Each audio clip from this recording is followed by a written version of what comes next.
নগর জীবনে ব্যস্ততা বাড়ার সাথে সাথে মানুষজন সন্তানদের দিবা কেন্দ্রে রাখার একটা ট্রেন্ড চালু হয়েছে বাংলাদেশে।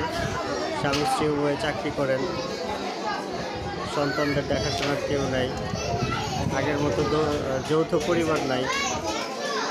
এই অবস্থায় সন্তান মানুষ করা, সন্তানদের সুশিক্ষিত করা বা দেখাশোনা করাটা একটা বড় চ্যালেঞ্জ হয়ে গেছে। এই জন্য দিবা কেন্দ্র, একটা দিবা সেবা কেন্দ্র ট্রেন্ড বাংলাদেশে অনেক আগে থেকে চালু হয়েছে। মহিলা শিশু বিষয়ক মন্ত্রণালয় এই চাহিদার কথা মাথায় রেখে দিবা কেন্দ্র তৈরি করা শুরু করেছে। এর মধ্যে 119টি দিবা কেন্দ্র আছে বাংলাদেশে মহিলা ও শিশু মন্ত্রণালয়ের অধীনে।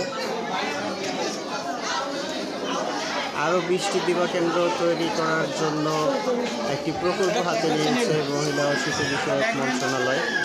তারই অংশ হিসেবে আজ রাজধানীর মতিঝিলে হিরাজিল হোটেলের পাশে এই দিবা কেন্দ্রটির উদ্বোধন করলেন মহিলা ও শিশু বিষয়ক প্রতিমন্ত্রী, মহিলা ও শিশু বিষয়ক প্রতিমন্ত্রী।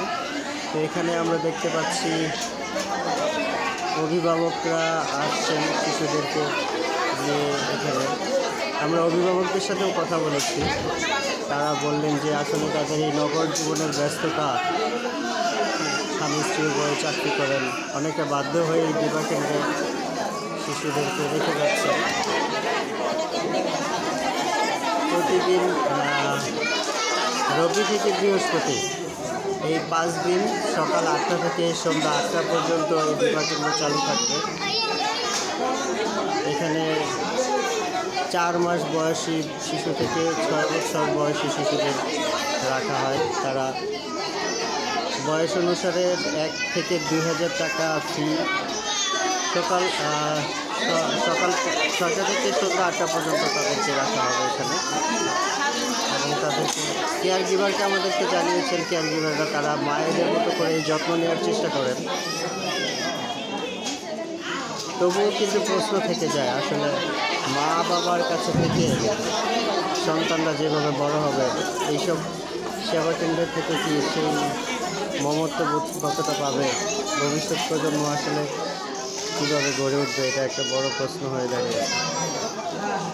তবুও আশাবাদী, অন্তত শিশুদের মানসিক বিকাশটা যদি হয় এইসব কেন্দ্র থেকে। এখানে সর্বোচ্চ 60জন শিশু রাখা যাবে বলে আমাদেরকে কর্তৃপক্ষ জানিয়েছে।